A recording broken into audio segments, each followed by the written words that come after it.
11 stock car drivers race fender to fender at the Hagerstown Speedway for what is scheduled to be a 30-lap race.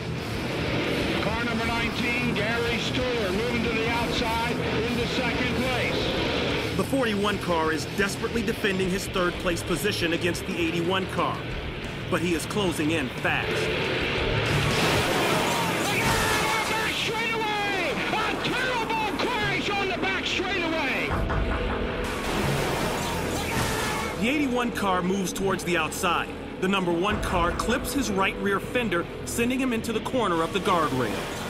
What's left of the 3,400-pound car flips back onto the track, only to be slammed by an oncoming car.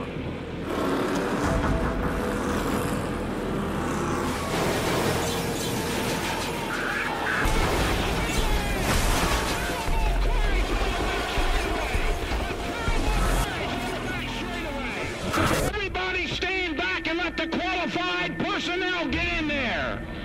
Everybody stand back. Within seconds, emergency crews are on the scene.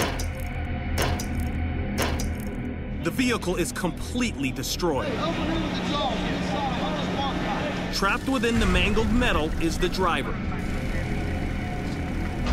Rescuers work feverishly, tearing away at the vehicle to create an access point to the driver.